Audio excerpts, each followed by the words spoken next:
Técnicas da terapia cognitivo-comportamental, TCC, baseadas na neurociência. Já entendemos que a terapia cognitivo-comportamental, TCC, é uma abordagem amplamente reconhecida por sua eficácia no tratamento de diversas condições emocionais e psicológicas.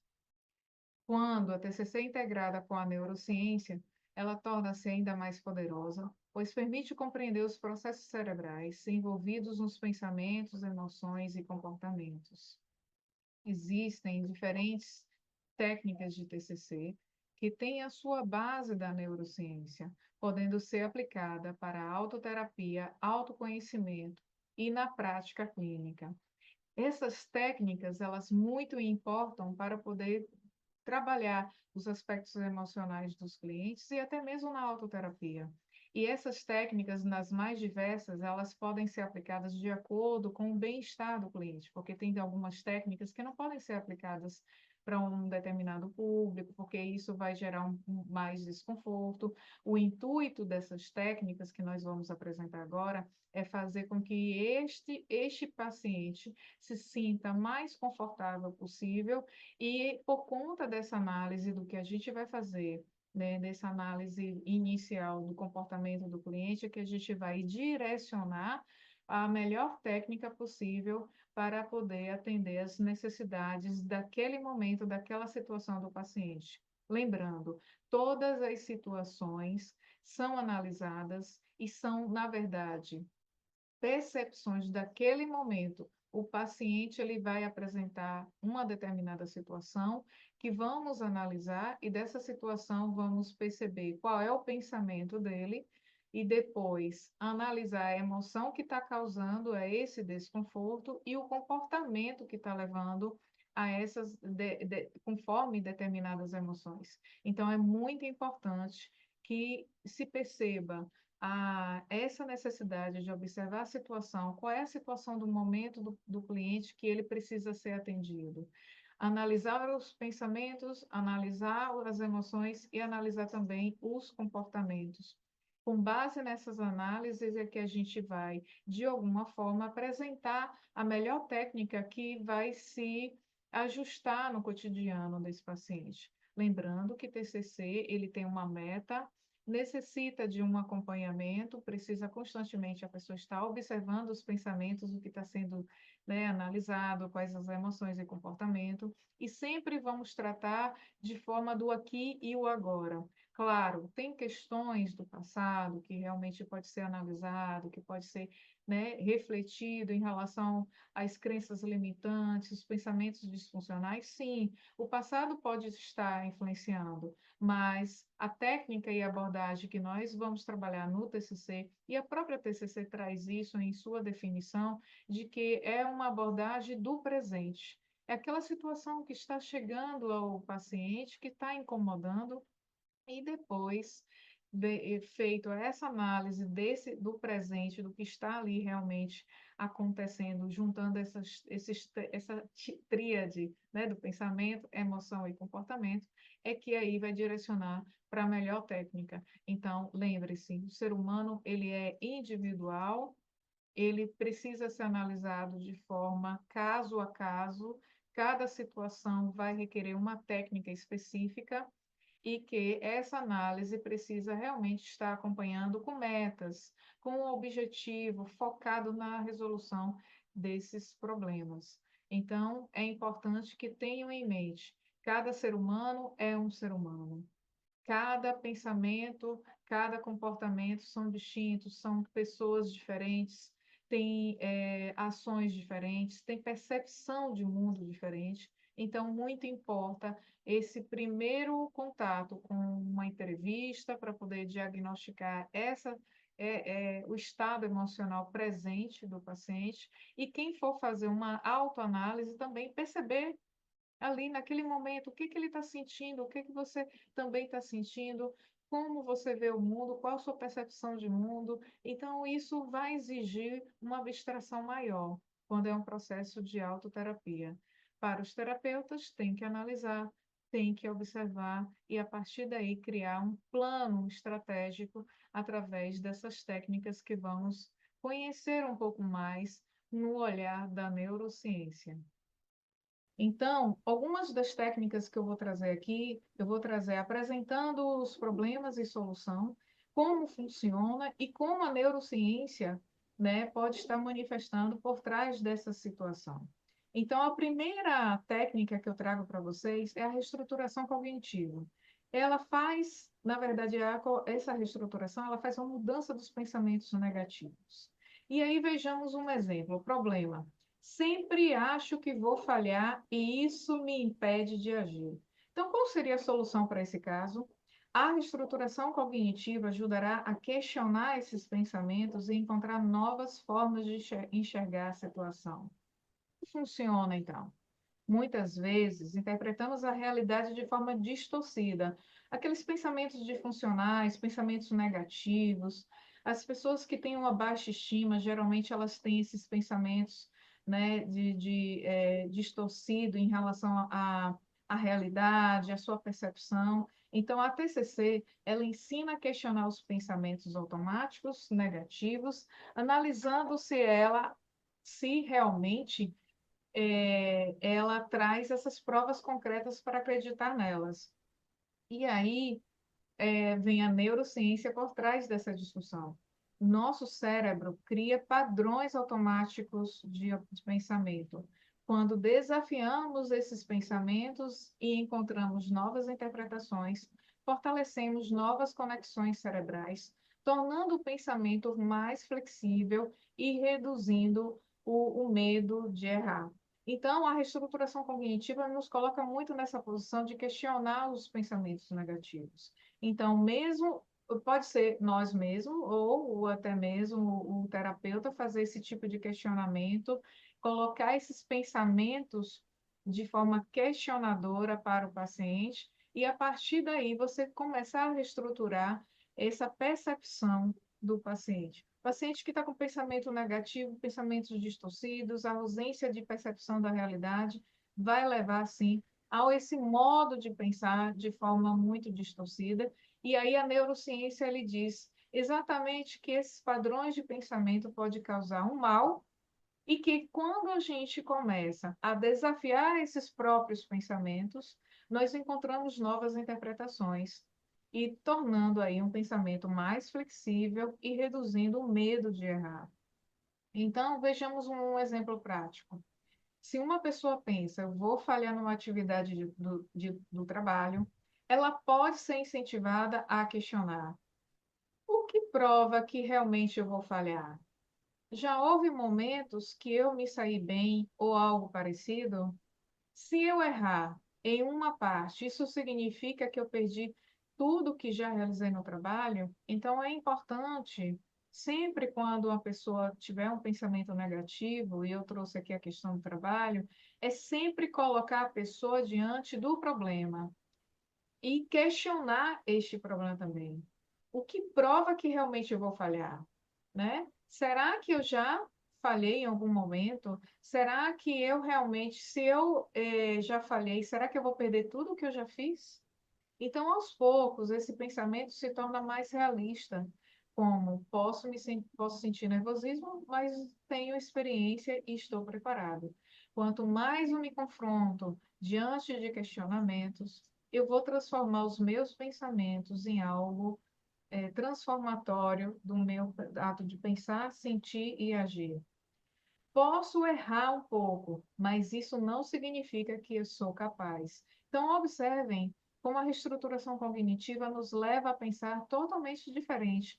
Enquanto eu estou dizendo de forma negativa que eu vou fazer uma atividade e vou falhar, eu posso confrontar esses pensamentos de forma observadora. E quando eu questiono esses pensamentos de forma questionadora, eu estou trazendo possibilidade de tornar este pensamento algo mais realista. Se eu falhar, eu vou perder tudo que eu fiz, todo o trabalho que eu construí. Então, posso sentir nervosismo, ele vai encarar e dizer assim, sim, qual o problema? Eu posso ter nervosismo, eu tenho experiência e estou preparado. Então, é só trocar a forma como eu penso de algo negativo para algo positivo. Tudo bem, posso ter nervosismo, eu posso ficar tensa, eu posso ficar preocupada, mas eu tenho experiência e vou superar. Eu posso errar, mas isso não significa que eu sou incapaz, e eu sou capaz. Então, a forma como você lida com o pensamento que faz com que você passe a ter novas atitudes. Então, a neurociência vai favorecer muito nesse sentido quando a gente confronta o pensamento, porque os padrões de pensamento negativo, eles podem ser modificados através da neuroplasticidade.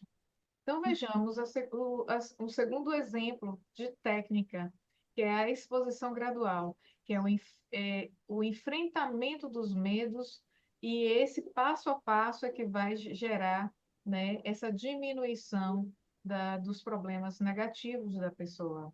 Então, vejamos um problema. Tenho medo de falar em público e evito qualquer situação que envolva isso. A solução? A exposição gradual ajudará a enfrentar o medo da forma controlada e progressiva. E como funciona? Em vez de evitar a situação temida, a pessoa é incentivada a se expor a pequenos desafios até ganhar confiança. Então, aos poucos, a pessoa está sendo, né, convidada a enfrentar a situação, olhar para seus medos, olhar para os seus sentimentos negativos, olhar para a ansiedade, para poder ir reduzindo aos poucos. Na neurociência, o que que há por trás disso? O que que ela explica por trás dessa exposição gradual? Ele vai dizer que o nosso cérebro responde ao medo de maneira automática. Quando evitamos algo que nos assusta, reforçamos o medo. Então, quando enfrentamos esse medo, aos poucos, o cérebro aprende que aquela situação não é tão ameaçadora quanto parecia. Então, quanto mais nós enfrentamos o medo, melhor para nós desenvolvermos a habilidade de redução do medo. Por quê? Porque o cérebro, ele aprende como lidar com a situação. É incrível o cérebro, gente. O cérebro realmente ele nos favorece para que a gente possa pensar de outra forma. Então, a exposição gradual enfrentando os medos do passo a passo. Exemplo prático: se alguém tem medo de dirigir, pode começar. Sentar no carro desligado para se familiarizar com os controles, dirigindo Uhum. em um local seguro e sem trânsito, com um estacionamento vazio, praticando pequenas distâncias em ruas calmas, pegando vias um pouco mais movimentadas em horários tranquilos e, aos poucos, enfrentando o trânsito normal e diferentes situações de direção. Cada passo reforça a confiança e reduz a ansiedade, porque o cérebro aprende que a experiência não é tão assustadora como parecia. Quanto mais você enfrenta essa exposição gradual, enfrentando os medos passo a passo, você vai conseguir dirimir. Quanto mais, né, você enfrenta esse medo, você consegue reduzir essa sensação do mal-estar, da ansiedade, né, a questão do descontrole. Então, ele reduz significativamente. Por quê? Porque o cérebro ele tem uma plasticidade mental que favorece ao processo de redução desse medo. O treinamento de habilidades sociais, que também pode estar relacionado a qualquer tipo de medo, né? E tanto numa perspectiva de medo de enfrentar uma situação complexa, como também o enfrentamento de medo de correlação ao meio social. Como, por exemplo, tenho dificuldade de dizer não e acabo me prejudicando. Solução: o treinamento de habilidades sociais ensina formas mais saudáveis de se comunicar. Como ele funciona? A pessoa aprende a se expressar suas opiniões e limites sem agressividade ou culpa. E o que que a neurociência tem por trás disso? Nosso cérebro pode criar padrões de comportamento baseado no medo ou insegurança. Quando praticamos novas formas de se comunicar, reforçamos esses padrões e nos tornamos mais confiantes nas interações sociais. Então, essa é uma técnica do treinamento de habilidades. Então, vamos ver um exemplo prático. Se uma pessoa sempre diz sim para evitar conflitos, pode aprender a responder de forma assertiva. Eu entendo que isso é importante para você, mas hoje não posso ajudar. Gostaria de poder ajudar, mas eu estou com a agenda cheia. Então, essa mudança ajuda a reduzir o estresse e melhora os relacionamentos. Então, quanto mais a pessoa enfrenta o dizer não, ela vai paulatinamente reduzindo esse estresse e vai melhorando as suas relações, vai estabelecendo mais um comprometimento consigo mesma. Ela vai conseguir se sentir melhor e não vai se sentir tão culpada porque disse um não.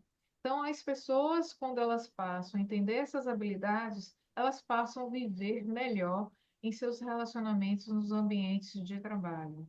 Uma técnica muito interessante é o registro dos pensamentos automáticos, identificando padrões negativos. Por exemplo, fico ansioso sem saber o motivo e minha mente está sempre cheia de preocupações. A solução: o registro de pensamentos automáticos ajuda a identificar os padrões de pensamento que geram ansiedade.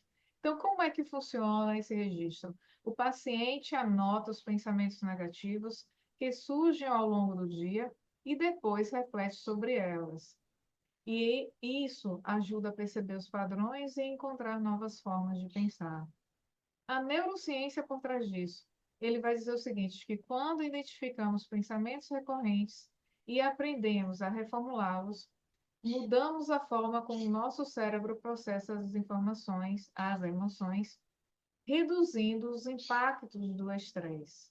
Então, o registro dos pensamentos automáticos é muito bom, porque as pessoas começam a registrar aquilo que pensam.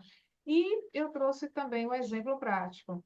Um paciente ansioso pode anotar os pensamentos, como: se eu sair de casa, algo ruim pode acontecer. Ninguém gosta de mim. Olha, gente, observem que isso é um pensamento que volta e meia acontece no cotidiano. A gente passa a ficar, né, ter pensamentos do nada, pensamentos automáticos, são aqueles impulsos que vêm e que às vezes a gente não tem controle. Então, se o paciente está ansioso demais e vem com um pensamento ruim, ninguém, ou então vem, ninguém gosta de mim, ele pode depois analisar e reestruturar esses pensamentos. E ele pode colocar assim: já saí várias vezes e nada de ruim me aconteceu. Entendam que aqui é uma troca de pensamento. Tenho amigos e familiares que gostam de mim, mesmo que às vezes eu me sinta sozinho. Então, assim, pode acontecer que venha realmente os pensamentos ruins, mas se nós reestruturarmos estes pensamentos, colocando pensamento positivo, automaticamente a gente vai reduzir a ansiedade e desenvolver com mais clareza sobre a realidade. Quanto mais enfrentamos um pensamento, seja ele qual for, e colocando outro pensamento, substituindo o pensamento, eu consigo reduzir essa ansiedade, consigo mudar o pensamento negativo para algo positivo, e assim eu passo a ter comportamentos positivos também. Então, esse modelo de registro de pensamentos automáticos, ele é editável, ele está postado lá no portal. Esse formulário é uma forma de vocês registrarem os pensamentos disfuncionais, ou seja, os pensamentos negativos. E aí vocês podem estar avaliando, após essa análise, todos os pensamentos, tanto os seus, os pensamentos do autoanálise, como também os pensamentos dos clientes, anotando dia após dia a situação ativadora que levou o pensamento automático e a consequência do pensamento, o que sentiu, o que fez e a crença disfuncional que teve no momento. Observe que quando as pessoas começam a notar esses pensamentos, facilita muito a análise e facilita também o enfrentamento desses pensamentos. Observem que quanto mais eu olho para o negativo, mais possibilidades eu tenho de reduzir o efeito negativo sobre mim. Quando eu entro no processo da autoanálise, eu começo a pensar de forma positiva. Então, lá também no portal, eu deixei a instrução do preenchimento para poder facilitar como essa autoanálise pode realmente transformar os pensamentos, pode transformar as emoções e transformar comportamento. e todos esses pensamentos são moldados, tá? Então, ao tempo que eu penso negativo, eu posso moldar para algo positivo. Por isso que TCC, gente, é maravilhoso. É uma abordagem que, de fato, faz você transformar o que você pensa de negativo para positivo e molda, consequentemente, muitas emoções. Todo pensamento, ele pode sim ser moldado. Ele primeiro é criado, às vezes, por fruto da ignorância mesmo. E quando eu falo ignorância aqui, é no sentido da ausência do conhecimento. A ausência do conhecimento leva a um comportamento ignorante. A pessoa ignora aquela atitude. Então, um pensamento que não tem conhecimento pode levar as pessoas a não perceber a essas emoções negativas, consequentemente, emoções emoções negativas e ou positivas e comportamentos também negativos ou positivos. Tudo depende da forma como nós nos moldamos, tá? Então, nós adentramos um outro tipo de comportamento, de atitude, através de uma outra técnica, chamada ativação comportamental. Essa técnica é para superar a procrastinação e a tristeza. Então, vejamos um problema. Não tenho vontade de fazer nada, me sinto sem energia e desmotivado. Então, qual seria a solução? A ativação comportamental incentivará a retomada de atividades prazerosas e significativas. E como é que funciona essa ativação comportamental? Mesmo sem motivação, a pessoa é incentivada a iniciar pequenas atividades, pois isso gera um ciclo positivo de bem-estar. E o que a neurociência está por trás disso? Nosso cérebro libera substâncias ligadas ao prazer quando realizamos atividades produtivas. Quanto mais repetimos essas atividades, mais fácil se torna sentir prazer novamente. Então, quanto mais a gente faz pequenas atitudes que liberam uma sensação de prazer, seja assistir um filme, passear, fazer uma caminhada, comer algo que lhe faz bem, isso não estou falando do comer de forma compulsória, mas comer aquilo que te agrada, ir ao cinema. Então, tudo isso gera pequenos prazeres que faz uma ativação comportamental. E essa ativação faz a pessoa ir liberando a tristeza. Uma questão bem interessante também em relação à ativação comportamental é nós observarmos o que nós produzimos durante o dia. As pequenas vitórias do que nós produzimos durante o dia geram motivação. E isso evita a procrastinação. Quando você analisa assim, poxa, hoje foi um dia produtivo, vou continuar sendo produtiva. Então, isso gera uma ativação comportamental que não me leva mais para a procrastinação. Por quê? Porque o que eu produzi me fez bem. Então, vamos ao exemplo prático. Se uma pessoa está deprimida e sem energia, pode começar com pequenas ações, como dar uma caminhada curta, ouvir uma música relaxante, conversar com um amigo, ligar para um familiar, ligar para um parente, ligar para um amigo, né? Então, cada pequena ação contribui para a retomada da disposição e do prazer pelas atividades do dia a dia. Cada ação leva uma mudança de comportamento. A pessoa começa a perceber que ela é capaz de fazer pequenas mudanças no seu dia a dia e isso proporcionar uma ativação comportamental, superando essas tristezas, o mal-estar, a desmotivação, a procrastinação. Então, são pequenos hábitos que no dia a dia, que ao mudar, ele gera um pensamento, geram emoção e geram um comportamento positivo. Então, a TCC, com base na neurociência, nos ajuda realmente a entender como mudar os pensamentos e comportamentos de forma eficaz. Essas técnicas mostram que, ao longo do tempo, nosso cérebro pode reconfigurar e criar novos padrões de pensamento, emoção e comportamentos que favorecem o bem-estar. A mudança pode parecer difícil no começo, mas pequenos passos podem levar a grandes transformações. Não existe mudança interior se você não iniciar com pequenos passos. Os pequenos passos, seja ele qual for, desde conhecer novas pessoas, desde construir laços de networking, desde construir relações de pequenos encontros numa praça ou num restaurante, favorecem para pequenas mudanças. Então, são pequenos passos que nós damos que abrimos caminhos e portas e possibilidades para grandes transformações.